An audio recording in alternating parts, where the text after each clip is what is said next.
Well, hello everyone. Today we're going to be talking, as you know, about the relationship between INTP and INFJ. As you may notice, we have a new companion. Haven't given this wonderful little... What kind of bird is this? I assumed it was an owl, but maybe it isn't. You have to let me know in the comments, and if you have a name that we can give our friend. Found him in the Alps. Very glad I brought him back, or her back, I don't know. So INTPs and INFJs. Well, look, it's often a pairing that is talked about as a bit of a golden pair. I explored that topic years ago at this point, so probably my views now have evolved to some extent. What I would say is that, well, at least in this video, I'll focus more on the potential challenges that can arise out of a relationship between an INFJ and an INTP. Because there's a few issues that can certainly arise.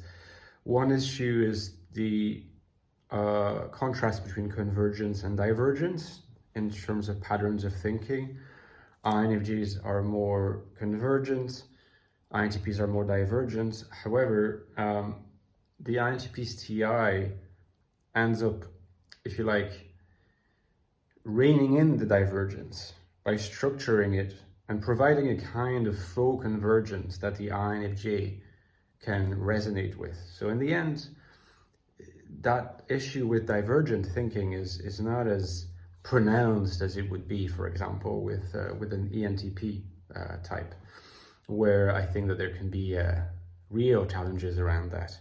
There's lots of potential in an INFJ-ENTP relationship, but like all things that have strong potential, it needs to be harnessed, and there needs to be a lot of work that goes into it, and not everyone will have the patience for it. You know, some people will have the patience for it, other people won't have the patience for it.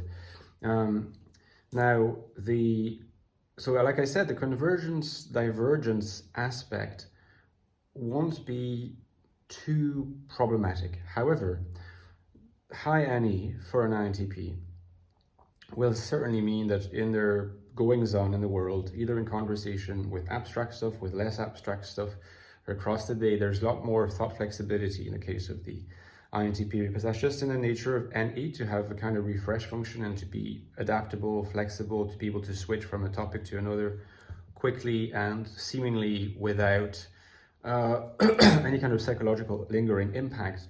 There's no, if you like, there's no strain of inertia, you know, that is caused clearly when NI is diverted from its particular sense of direction. INFJs as NI dominants don't deal well with a sudden shift, you know, that from a topic to another, from a situation to another, where there doesn't seem to be a connecting pattern between the two that they can hold on to. It can create quite a bit of inner tension and strain in INFJs, whereas it doesn't really in INTPs, and INTPs will not hesitate to do that because that's part of how they function. And so some things around this have to be worked out. I think the INFJ would have to be quite open in terms of communicative style about their difficulties, the inertial tendencies of their NI particularly, and how it's not that easy for them to switch from a topic to one that seemingly has no relationship with it. And something that you can easily observe is a domain of choice for strong PE users, so strong NE users or strong SE users, but not as much with high NI users, right? Because by definition, the perception here is introverted, not extroverted, and when the perception is directed inward toward the bottom of the unconscious, there aren't any hooks there to kind of grab one particular thought content and then link it to something that seemingly has no relationship with it. It's almost like extracting the NI dominant, the INFJ or INTJ from the holism in which they are comfortable being at the center of, like the center of the web. If you try to extract them forcibly from that, even if it's not intentional, can cause some psychological stress, you know. So that's an issue to keep in mind. And then I would probably finish by saying, when they talk about ideas, INFJs and INTPs are not exactly looking for the same thing. They might look like they're looking for the same thing initially. That is to say, the essence of the thing. To get to a better understanding of the thing, whatever the thing it is, by delineating its purest essence. Now, the INTP often feels like this is what the INFJ also wants, because this is in the nature of TI dominance to do that. But in fact, the INFJ doesn't want to go that far. The INFJ is happy to stop at, okay, I've understood the thing enough that I can connect it to other things in my holistic narrative. All right? So the thing is not just what I see in the external world. I have to reinterpret it, to narrativize it in a way that makes holistic sense to my inner world. But I still want to keep its aliveness intact. I still want the thing to be animated. Right? NIFE likes the world to be animated.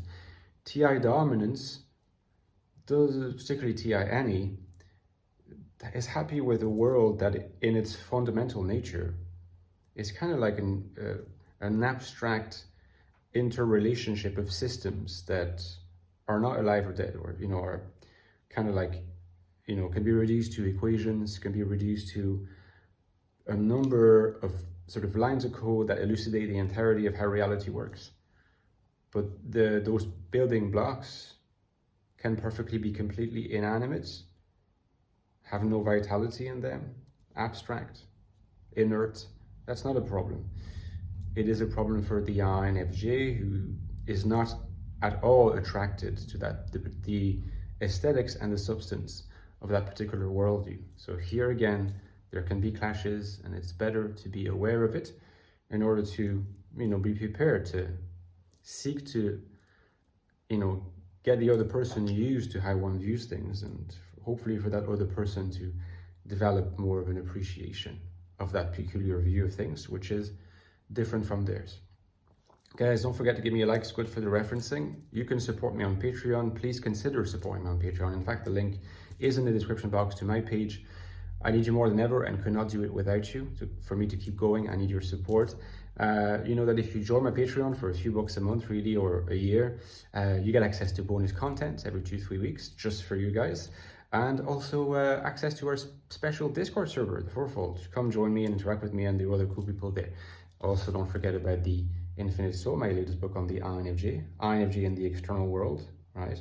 And the Ecstatic Soul, which is about the internal world of the INFJs. These two books are essential to understand the INFJ in depth. So if you haven't got them yet, get them at the links below. Okay, see you tomorrow, guys. Bye-bye.